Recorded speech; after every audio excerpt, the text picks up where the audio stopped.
Well, good day, listeners, and welcome to episode 6 of the leadership series of the Kingdom Business Podcast. Hey, thanks so much for listening. It means the world to me that you'll give up your time. Today, I've got a really cool interview lined up with you. I'm here with Craig, and we're interviewing Dave Balestri. And I've known him for a while, and he's an amazing guy. And so I'm really looking forward to kind of bouncing around with him. And we typically can talk for a long time, and we've got lots in common, lots of kind of cool thoughts to bounce off. So that's going to be interesting for you guys to listen to. Hey, before we get into it, Craig from my office. I was away last week sunning myself in Fiji, getting some downtime with the family, and Craig was running the show, and he ran a webinar for a whole bunch of our audience. That was 3 low-cost marketing strategies that you can implement right away. And so we thought, well, hang on a minute, why don't we let you know about that too, just in case you missed it. So you can watch that webinar replay if you go to businessgreenhouse.com.au/Craig, businessgreenhouse.com.au/Craig, CRAIG, and it'll be up there and you'll be able to go and watch that, and it'll really help you get that momentum you need to get those clients in the door with either no or low cost budget. All right, let's get into today's interview. Dave is very uniquely positioned in the marketplace, which is why I wanted to make sure that we get him on here. He is the business manager for Hope UC Church, which is Mark and Darlene Check's church on the central coast of New South Wales. I don't know, maybe 5 or 6 campuses across the place. He'll elaborate on that. But also he's got a real heart and a real knowledge and thirst for business, but he's also on the ministry side, I guess, and really uniquely positioned to play in both of those aspects. Really close to the church, very, very close to the marketplace, kind of in the middle, and is a very gifted speaker. He travels a lot around the country, bringing some unity between those two spheres of influence, if you like, and he's probably the only one that I know who is positioned so well in there, and he's got some very, very, very cool thoughts around how to get people to play together so that we can actually change culture. That's kind of a long-winded way of saying he's a great guy.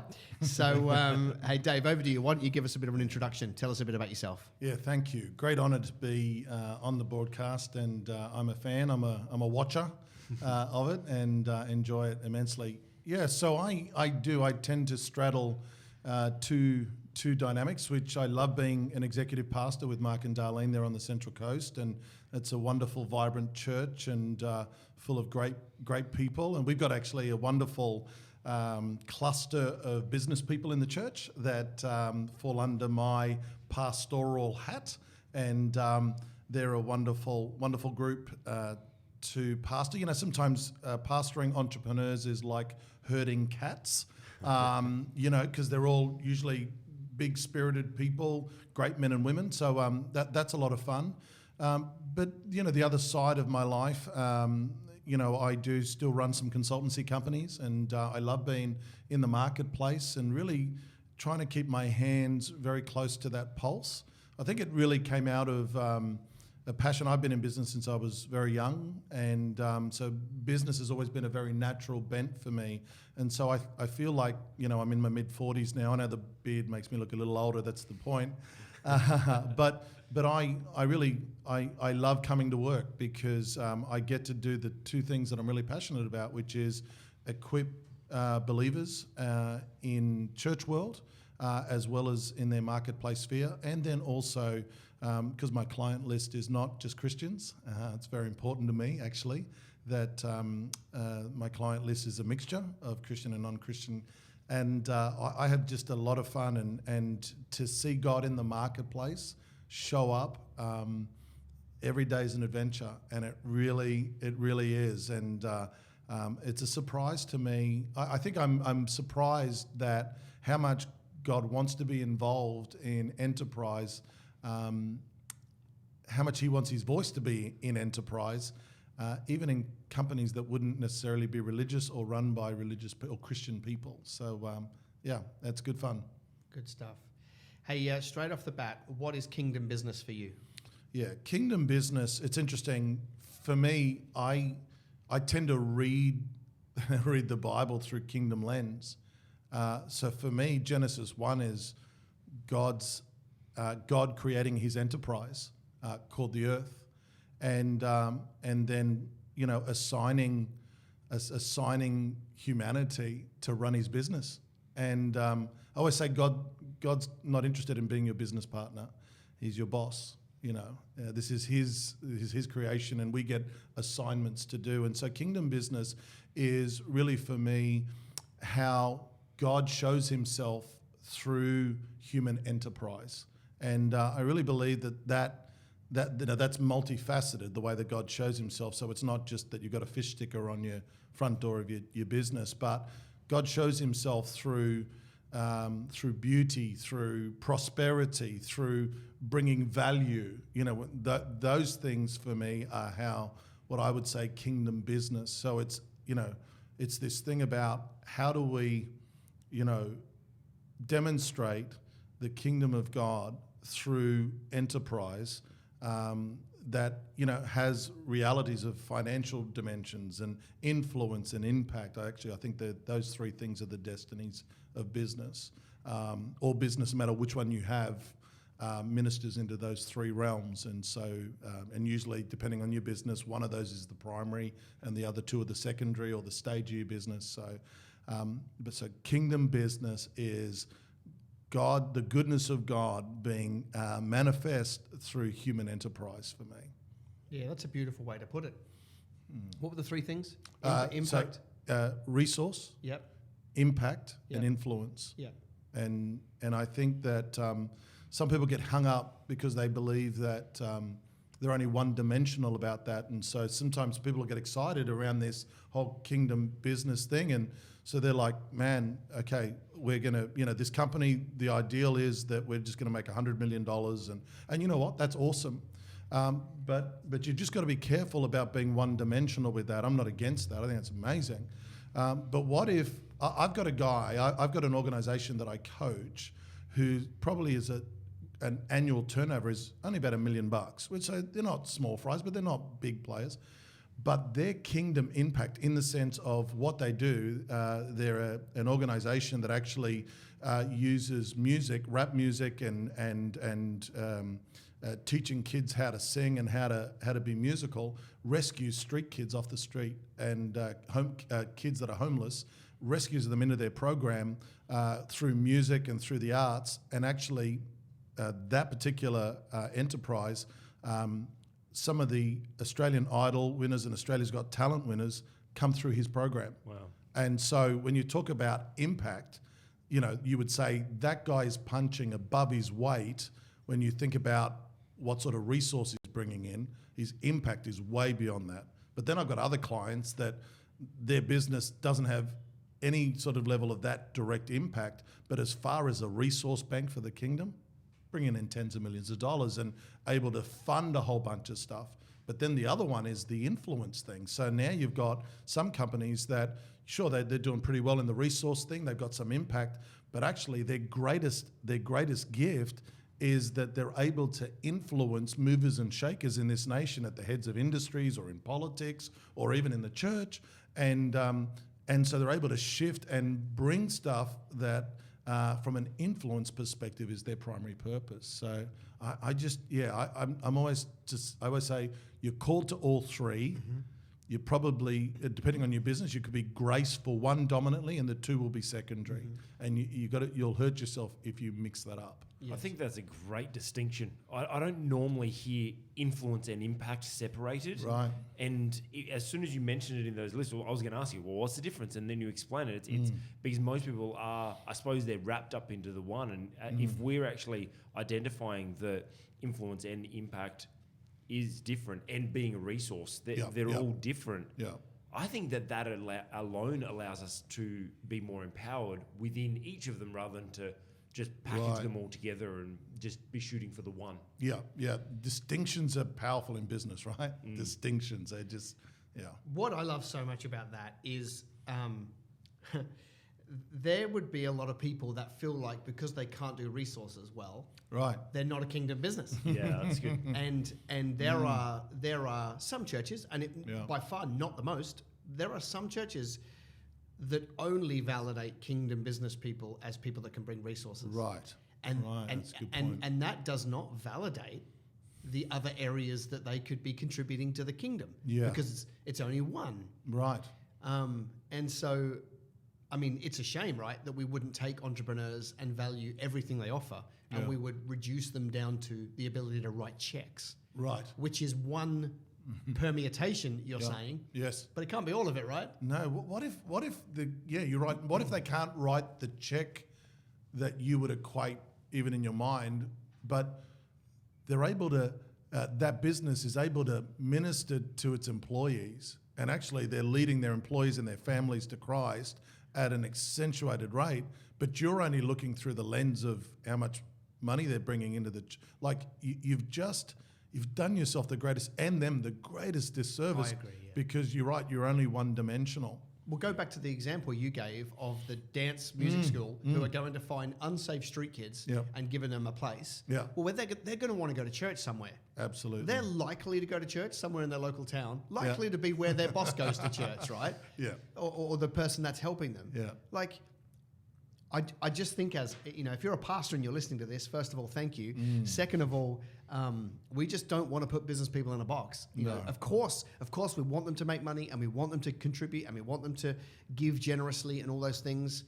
But just because they can't, if they're in the early stage, doesn't mean they don't have any value to the kingdom. And we want to be validating them across the board. Yeah, that's right. So I'm obviously sitting on the corner of a lot of your conversations, and all this morning there's just been so much going back and forth. It's incredible to see two men of God with such big calls have these great high level conversations. I actually want to expand on what Wes was saying there, is that we need to validate them. Well, I'm going to throw it over to both of you. Right. Well, how do we as pastors, how do we as business people feel validated? Like, how do we go about that? Yeah. Yeah, look, my 2 cents in that would be, if all you see me as is a resource bank, a wallet. An ATM. Yeah, an ATM.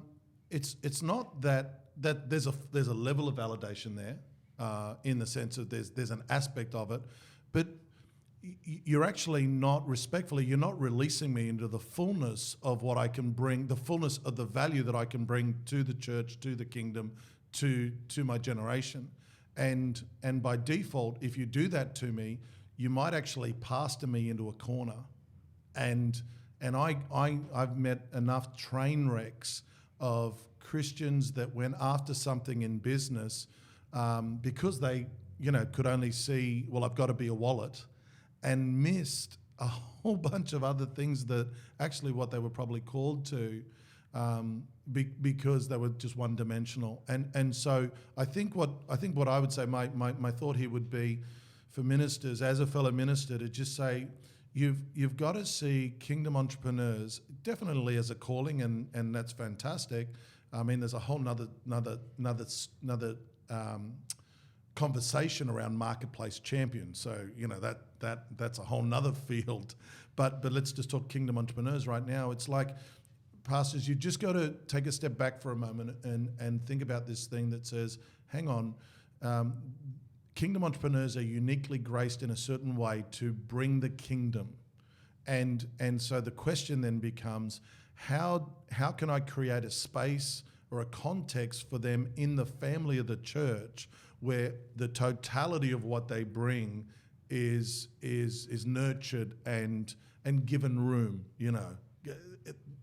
I'm telling you, if you would do that, one of the ways that I do that is, in our church, one of the things, I'll give you real practical, one of the things we do is I invite kingdom entrepreneurs to actually work with me as the executive business manager on projects to do with properties and land and enterprises for the church. So I'm not just asking them, can you fund an enterprise? I'm saying, no, I'd love your entrepreneurial understanding. Can you help us in the formation? It's not like we'll construct something, we'll get the pastors together and we'll construct something that we think, and then we'll ask you, hey, can you drop cash into that?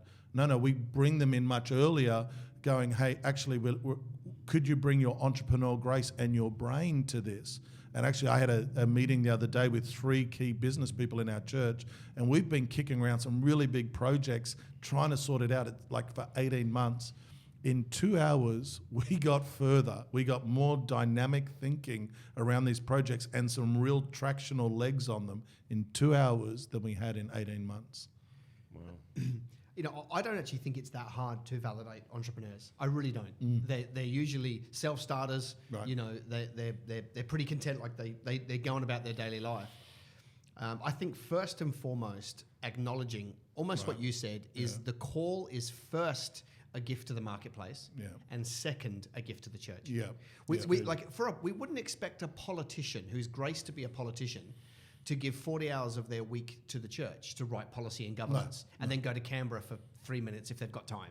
We would expect them to be in Canberra and be writing policy and shaping thought and changing culture.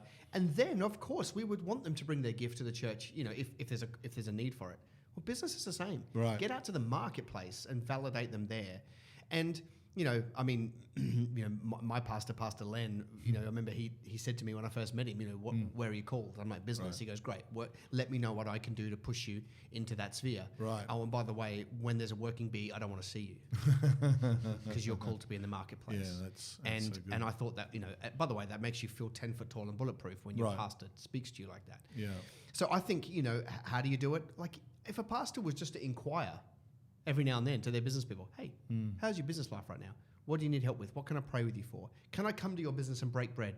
Can I physically come to your business? So good. And let's just both get on our knees, break bread, and have communion over your business. If a pastor would do that. Now, I've heard pastors come back and say, I couldn't possibly do that. I've got 20 business people. Really? And what's super interesting for me, and I'm not beating up on pastors, I want them to catch it. Because I want this to be fixed for them. The same pastor that says I don't have time to go meet with my business people walks out of that meeting and into the next meeting, which is how do we pay for a building because our tithes are down. The two things are linked. If you actually grab your business people and you validate them and you send them out and you give them a spiritual covering and you pray for them, they'll prosper.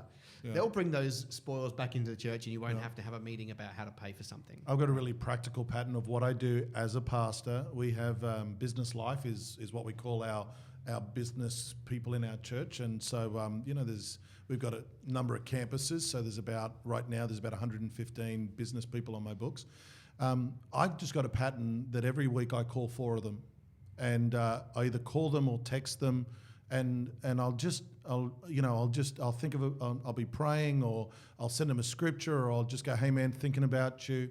And then what we do is, every month we just I go and have a coffee with one of them. Or the other day I took a number of our prayer people and we went to a great lady that is just building business through NDIS, supporting of NDIS, going skyrocket.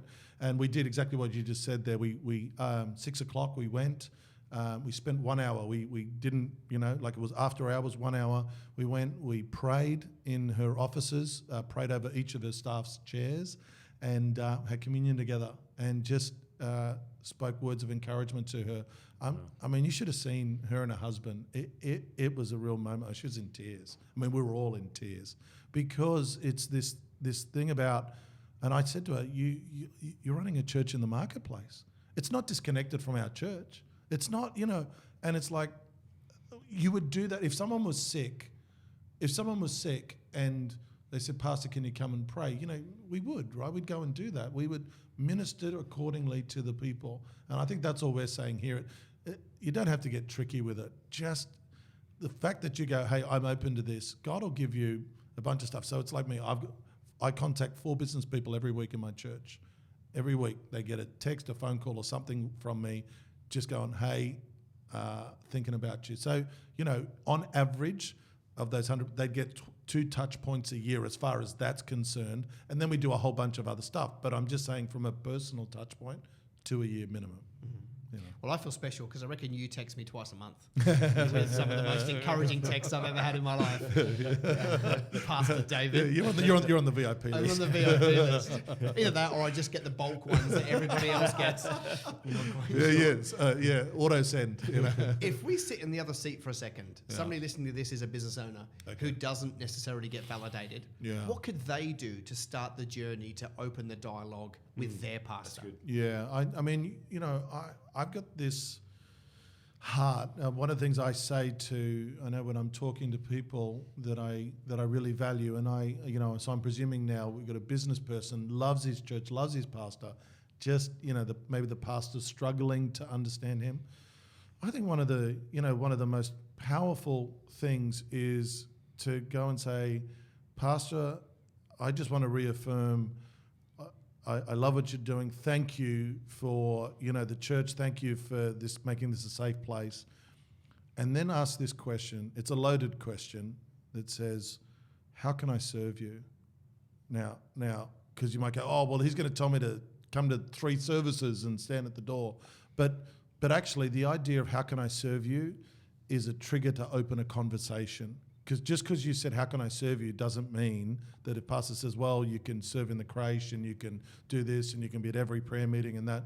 Well, that at least opens the conversation and says, I'd love to do that. But let me, can we have a conversation about the context of my world? And whilst I'm not above any of those things, I can clean the toilets if you like. What about could we have a conversation, or would you consider that I might be able to bring some insight here or some encouragement, or start the conversation. Most pastors I would say most pastors that I know want to do a good job in ministering to all their people in their church. They just sometimes are not equipped because of personality or upbringing or whatever to do effect. I mean, I'd be a terrible women's ministry pastor, right? I'm not equipped. I'm not equipped to go there, right? But I need a lot of help. So I just think if your pastor's not naturally, if you say, Dave, my pastor's not naturally entrepreneurial like you would be, that's fine. Why don't you help them to minister to you without it being, this thing about saying you've got to serve me and you've got to, no. Open the question. How can I serve you, Pastor? How can I serve you better as a business person? Maybe your pastor will tell you to give more. Well, maybe that's all right. And I think another way to start the conversation, and not better or worse, just a different way, would be, hey, Pastor, can I take you for coffee this week? I want to better understand your grand vision. Right. Pastor says, I want 7 campuses and I want da-da-da-da. And then you're led to kind of go, all right, well, I want to be one of the person that helps you do that. Right. I'm in business, so I can, growing. I'll be able to write some checks. I can't necessarily now, but I want to. Yeah. Maybe that opens a door to say, hey, could we journey together a bit closer? Sure. Because I really want to be part of that grand vision. Yeah. And it's baby steps, but I'm with you and I'm for you. And then, what do I need from you and what do you need from me to be able to do that? Yeah. I think we've just got to recognize that traditionally in formal training, pastors and church leaders are not trained to understand the business world. That's not when they're doing their Masters of Theology, there's not a part of that course, a segment of it that says, and this is how you minister to business people. That most pastors have not been trained in that way. So unless they come from a business background themselves, or they're wired that way, or their spouses are in that, or somehow they've grown up in a family business or something, it's not going to be just a natural disposition for them. So I think it's a little bit about give and take. You've got to work with this together. It's a problem to solve, which, thank God you're an entrepreneur. That's what we do. We solve problems. That's good. Yeah, and there's one thing that you always say, Wes, that I love is when you have that conversation, and like Dave, you said that if he happens to say give more, go, great, I'd love to. I can give this much now, or if I can invest in my business, then I can give you extra zeros on the end of that in a couple of years' time. Oh, absolutely. Yeah, absolutely. I think, I always say it's easy to have to make a great narrative about people that you haven't had a deep conversation with. But when you have that deep conversation, all of a sudden your narrative has to change. It becomes now factual rather than, there's a lot of presumption, which is my pastor doesn't like me, and maybe he doesn't. I don't know. But at least you'll find out after the conversation, right? You could be right. You're probably wrong, but you could be right. I want to change tact completely. Obviously, as a coach, you get to see a 30,000-foot view of what's going on. You know, one of the patterns that I see within, you know, the kingdom business world, or Christians in business, however you want to language it. Yeah. A lot of people have a lot of good ideas. Yeah. There's not a huge amount of internal fortitude. Yeah. There's a lot of wishy-washy. You know, the devil's against me. God's Sure. closed the door on that thing. Whereas when I look at people that have built a great business, they were stubborn. They stuck at it for 20 years. Right. It took a long time. What are you seeing around that? And what, I guess, what can we bring as value? What can we talk into to help somebody last the distance to build something great? It's such a loaded question, because you're right that currently the church, the body of Christ landscape when it comes to Christian people is littered with a lot of horror stories. Now, here's the reality, you know, still in Australia, of, you know, 90% of businesses that start fail anyway, right? So it's not a phenomena in just the church, you know. So the devil's not just, you know, if it's all the devil, well, he's beating up his own kids as well, you know. So it's not about that. But, you know, one of the things that happened when I first started consulting is I felt the Lord, it's a bit controversial, I felt the Lord speak to me and tell me not to coach Christians. And which I thought was interesting. I wasn't sure whether it was the devil, but anyway, I ran with it. Refused to coach Christians for the first 3 years. Had to coach people that have no faith component, and but I really believed that God wanted me to coach them with kingdom principles. Well, what I found was people that might not be believers. Absolutely love kingdom principles if you can say it in a language that doesn't become a blocker for them. And the funny thing is, they work, right? And so that was amazing. And I'm going, this is fantastic. So 3 years later, I start coaching Christians. This is my first, okay, I feel like God releases me. Yes, I can coach Christians. I start coaching Christians, same kingdom principles that I'm teaching the non-Christians. The Christians are terrible. They're terrible at it. And there's every excuse under the sun about the devil's fighting me, and, you know, this, and I'm just in a season of the, you know, the dark night of the soul, and here's what I found out. Unfortunately, as a pattern, just in a culture sense, Christians have more excuses than the people that aren't Christians. We just spiritualize them, and what happens with the non-Christians is that they can't afford those excuses because they got nothing else. Yeah. They got no secret genie to rescue them. So what happens is that many of the non-Christian clients I was coaching had more grit inside of them. And not only did they have more grit because they might have had a sense of, well, I'm trusting the universe, but they had to commit themselves to great business practices. And I found in general, this is a generalized statement, that Christians in business, especially the ones that are starting out, they get lazy in great kingdom practices of excellence and overcompensate by praying. I'm not telling you not to pray, but prayer does not compensate for poor business practices. Yeah, that's good. God wants to put his super on your natural, not his super on your chaos. Really important. We've got to be smart in the excellence thing as believers, and that's not all we trust in. Then on top of that, we bring the supernatural. Now, I'm the guy that's coaching business people all around Australia here about hearing the voice of God, about aligning to favor, about aligning to supernatural ministry. So, you know, what I'm saying right now is, like, if you don't know that about me, you'll go, oh, he's just, you know, he's just playing the whole natural card. No, I'm the supernatural guy, but I'm saying to you, even though I'm the supernatural guy and advocating for that and exploring that in a dynamic way, I absolutely believe that you need to have fortitude and grit and commitment to actually be excellent, not perfect, excellent. Most of the horror stories that I've heard about Christians in business that have blamed the devil, once you dig a bit deeper, you go, no, maybe some of it was the devil, but most of it was a lot of dumb decisions that they made. And that sounds brutal from a pastor, but it's just what I've experienced. So what could somebody do to develop grit and internal fortitude? Because, I mean, I agree that that's what we need. When I look at my early life, 10,000 one-on-one coaching sessions, grinding them out over, a decade. Yeah. And every day I wanted to quit. Every day it didn't look like it was going to work. Every day, Right. and I was just horribly stubborn. And you look back after 10 years and it actually starts to work. Right. And the roller coaster isn't any easier as you get better at it, but the numbers get bigger, so it's just as scary.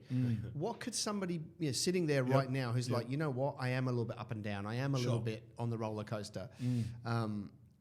What could they do practically to just make a decision that says, no, I'll pay any price to get what I want? Yeah, I think we've been overstimulated in the body of Christ around this word destiny. So everybody's everybody's talking about their destiny and God's going to do this and God's going to do that. Not many of us have learned to fall in love with process. And I think you build grit by committing to daily rituals. I'm going to get up at 6:30 every morning, and start there. Don't do anything else.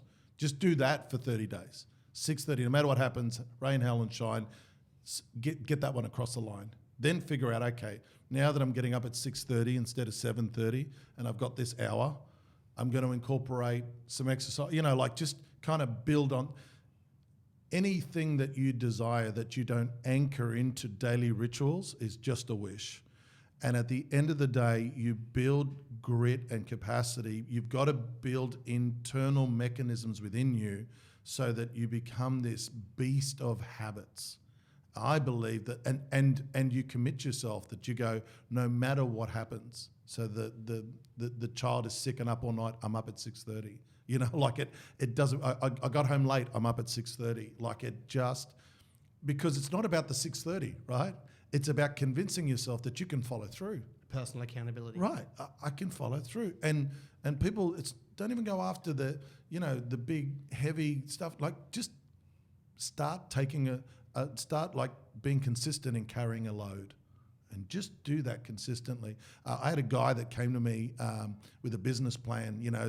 Some guys sent him to me in the church and said, "You got to go see Pastor Dave. He's the business guy. He'll help you." I knew this guy. He's in his mid-30s. He comes to me, gives me the business plan.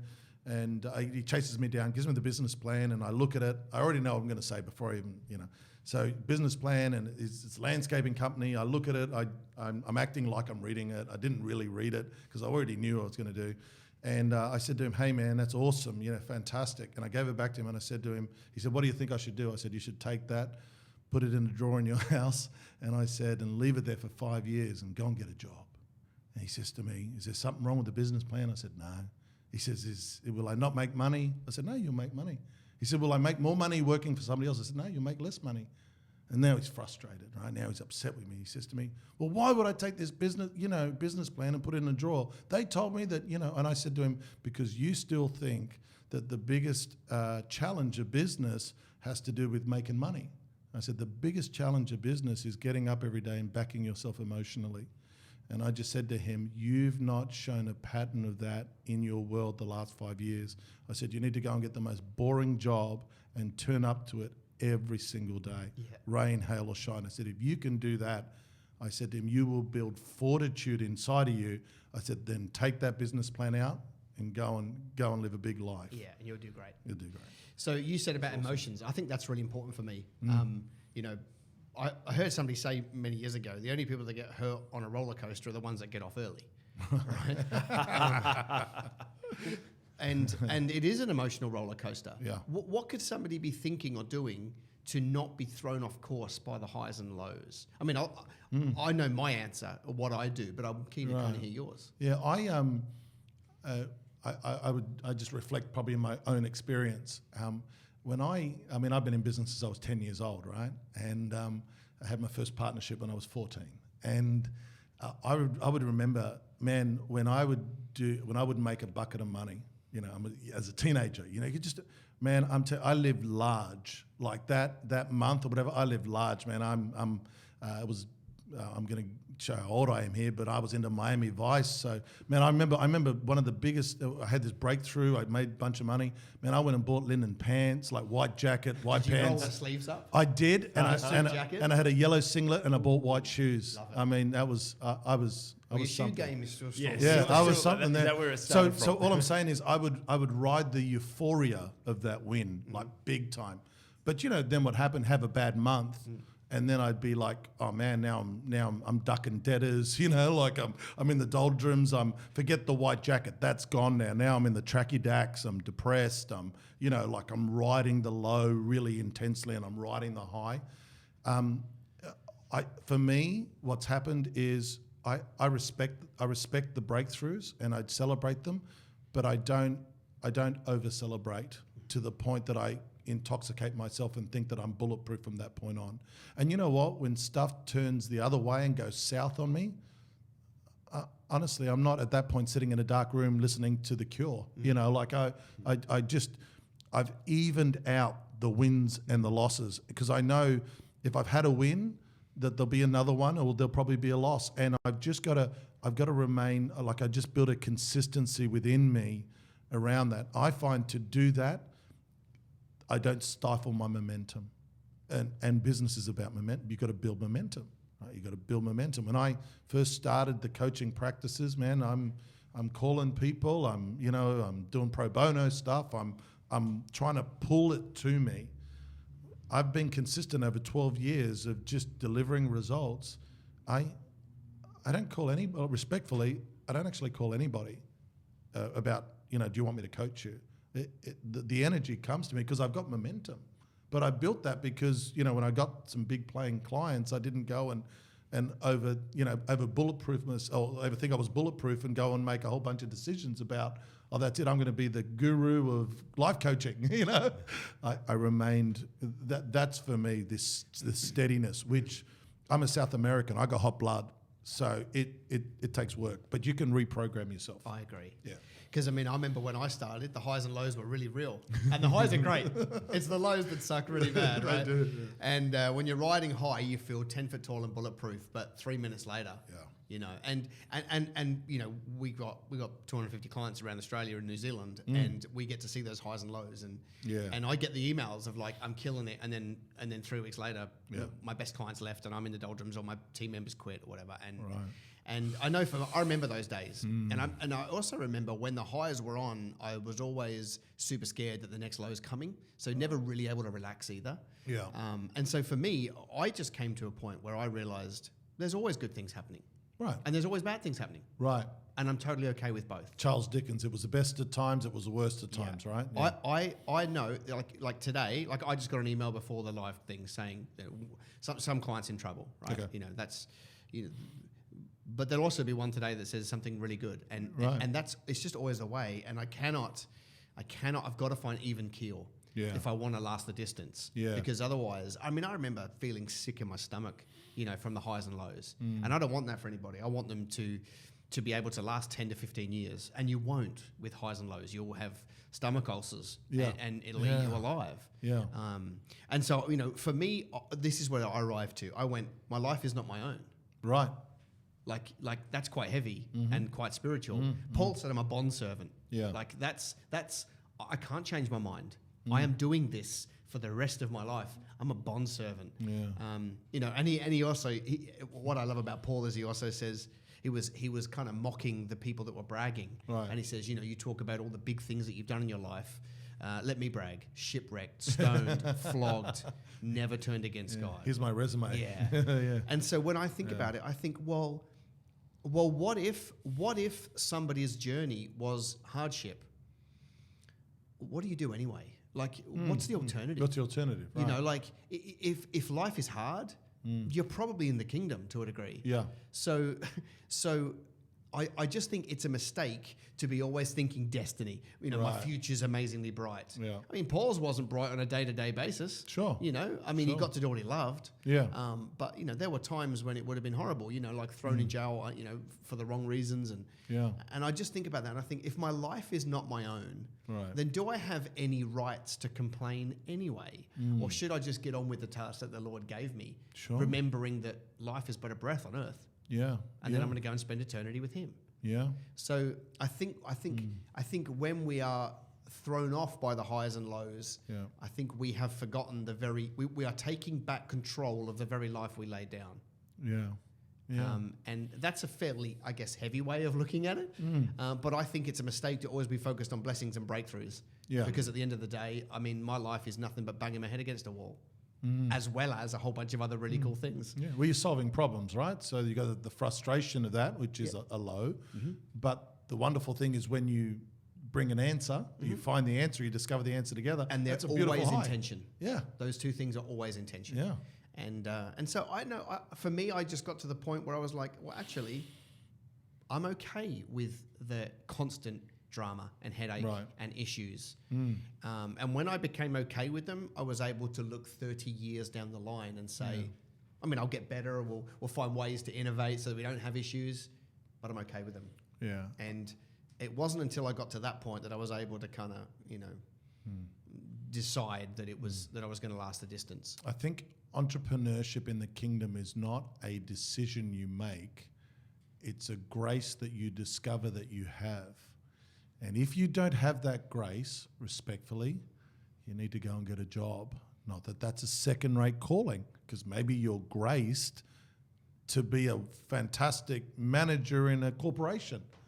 Like, the thing about it is, I just think there's this thing about, it seems to be a little bit now. It's like, people are getting this kingdom entrepreneur thing. It's like, I want to be an entrepreneur. And I'm just like, no, that's, okay, part of it is desire, but you've got to understand, is desire the pipe dream or are you grace for it? Because you only want to touch the stuff that's apportioned to you, right? Did God call you into business? Now, you've got to figure that out. And sometimes, I get it. You kind of go, well, I'm going to try and walk on water a little bit. I've got to say to you, I've met some people that have suffered a long time in business. And I got to say to you, as I stood in front of them, I went, you're not anointed for it. That, honestly, you're not. Now, somebody else might have pushed you into it, or you got excited because you saw, I don't know, back then, a Zig Ziglar or, one of these guys, you listen to Jim Rohn and all of a sudden you said, I'm going to do this for God. But the question becomes, did God bring you into it? And if he did, and I think that's the key of Paul. Paul says he wasn't an apostle that called himself. He said an apostle called from God. And it was that called from God that he said, well, what am I going to do? Give up? I mean, I'm getting flogged, I'm getting shipwrecked, but I'm done because God called me to this. So this is part of the package. I'm never giving up, But if he was an apostle called by himself, I think the moment that lash hit his back, he would have gone, I'm done. Yeah, I'm out. But how do you find the difference between not being anointed, so it's just going to be difficult, as opposed to it's difficult because you're not really doing the work? Yeah, not doing the right strategies, or Yeah, I think because I see a lot of people that are busy for busy's sake. Right, and you're right. Look, no one can. Here's the funny thing: we want other people to tell us. We want the prophet to come and read the mail, and and that's powerful because I'm into all that. But nothing's more powerful than you hearing the whisper of God. It's just so my kids, I got some really ambitious young boys, and they're like, Dad, because they get it. Dad, you're a prophet. Can you just prophesy our destiny into us, And I'm like, hey, come on, I've been nurturing your destiny for 20 years, but I've said to them, it's not my job to tell you what the fullness of your destiny is. It's your job to wrestle that out of the hand of God yourself. That's good. Because it's in the wrestle that you own it. Because if I tell you, then somebody else can talk you out of it. But if God tells you, for you, no one can talk you out of it. And it's hard because I can't tell you. So when I see someone suffering, I don't know. I can't tell you whether they're suffering unnecessarily, unless I get a word of the Lord on it. I mean, usually for those that I pastor, absolutely. I for the most part, I can tell which ones are, because that's part of the grace of being an oversight. You get the grace to be able to look over those people's lives. And to be truthful, I got to say to you, with a number of my clients, because I won't take a client on. I don't need it from an income perspective unless there's a leap in my womb, and God says to me, "I've anointed you to help this person." So I tend to know what's going on there as well. Would you say the majority of people who are sitting struggling, Yeah, Christian business people, yeah. is the majority because they don't have the knowledge and the tactics, or is the majority because they're not called?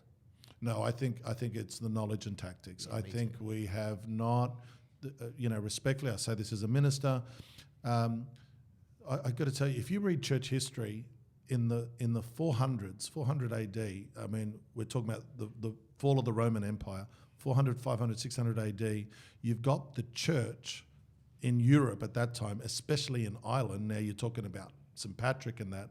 Not only, they're not building just monasteries, they're building centers of excellence that train up with a Christian worldview the politicians, the artists, the entrepreneurs, as it were, of those early times.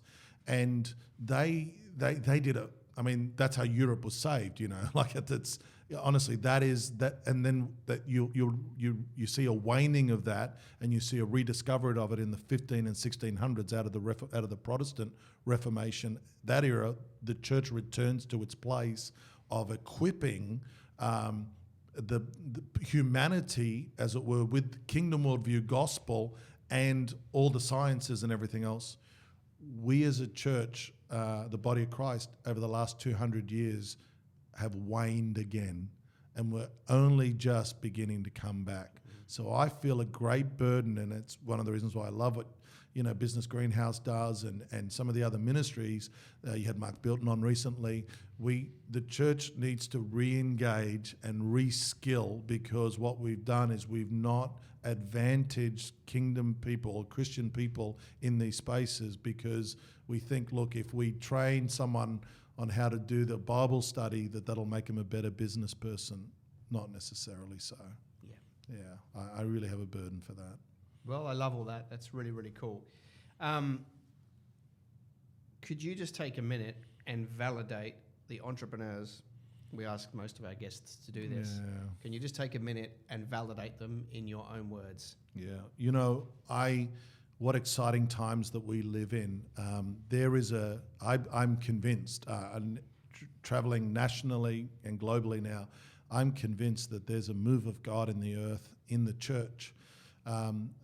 Many in the church are unaware of this move, because it's a very different move of God, move of His Spirit, compared to some of the past revivals. This move is in the marketplace. It's in the kingdom entrepreneurs, and it's in the marketplace champions. And there is outstanding grace being made available right now. Whilst sometimes there mightn't seem like a lot of encouragement for the ministry that you do, whether you're a doctor, lawyer, or a baker, or you've got a manufacturing company, you are the frontline kingdom advances, and you have all of heaven's backing to you. And I just want to encourage you to say, we are in outstanding times, and the voice of the Lord, the power of the Spirit, and you know what? Godly wisdom and excellence, all of these things, the Bible is absolutely your manual for kingdom enterprise, prosperity and flourishing. And I just want to say we are in outstanding days. We're about, when you think about how deep are we in, people say, "Oh, Dave, are we up to our knees or our ankle?" Ezekiel 47. We're about a toenail deep. But thank God we're a toenail. Thank God this has begun. Look, this whole kingdom entrepreneurs, really the resurge has been the last 30 years, and it's only getting stronger. So more pastors are getting on board. Hallelujah. More resource. The church is really beginning to grab a hold of this. Great, obviously, resources being made available through great teaching companies like Business Greenhouse and others. Help is on the way. It's it's an exciting day to be there, and we need you. We need you to be the hands and feet of Jesus in your coffee shops, in your, whatever it is, in your public schools as a school teacher or whatever it is you're doing. We need you to be the hands and feet of Jesus. And I really believe that a mighty harvest of, souls for the kingdom is waiting for us. So, I just encourage you, keep pounding the earth. Love it, and thank you. Hey, some handles. If somebody was listening to this and they're like, I spark with this dude, I like him. How can they come find you? Great. I like social media, so look me up on Facebook, either my personal account, Dave Balestri, or, Marketplace Invasion. I try and throw a lot of resource up there. Some of these podcasts, actually, I throw up on Marketplace Invasion. I'm just trying to give some love, as it were, in those spaces. If you're curious about what does it look like for a Christian guy to build a covert company that's not overtly Christian but is Christian principles, I've got a consultancy company called Elite Human Development. So you can go to the website there, just .com.au, and have a read through the articles or watch the video that's on there, and you'll know what's going on, but you'll see how I present myself in a covert fashion through those avenues to the open market. EliteHumanDevelopment.com.au. That's right. But you've also got Marketplace Invasion on Insta. On Insta and Facebook. Yeah. And then you personally, Dave Balestri, on Facebook and the Instagram. Yeah. And he's pretty active on there with sharing stuff and stuff like that. So go find him. Do me a favor. Go find him. You can't just be going to one place for knowledge. You've got to go to lots. So go and connect with him and follow what he's doing. We have a couple of rapid fire questions that we'll ask you at the end. All right. So what's your favorite scripture? You should remember the Lord your God, for it's He who gives you the power to get the wealth. Deuteronomy 8:18. Very cool. Bible character? Favorite Bible character? Oh, Daniel. Really? Every day. Daniel in Babylon. Now, this one might be a bit of a trap for you. Favorite type of worship music? Given the fact that you come from Darlene Jack's church? I know. I'll give you. The homecoming band. Of course, Darlene is, but a secondary one. I got a quirky one. A guy called Don Potter, who's an old school prophetic guy, grey hair, looks like a hippie. YouTube him, you'll love it. A little bit Keith Green, is it? That yeah, like Keith Green era. Yeah. That's it. That's the one. Don Potter, he's the one. Now, the more important question of them both: when it comes to state of origin, are you Queensland, New South Wales? New South Wales. Even New South Wales in my heart, but if I was a betting man, Pat, pull the cord. If I was a betting man, you say you're New South Wales with a lot of passion, but it must be embarrassing. All right. Well, thank you for listening. We love putting these on for you guys. Make sure you go back and grab that low-cost marketing webinar that I mentioned at the front if you would like that. Dave, it's been a delight. Thanks for coming up and spending time in the boardroom.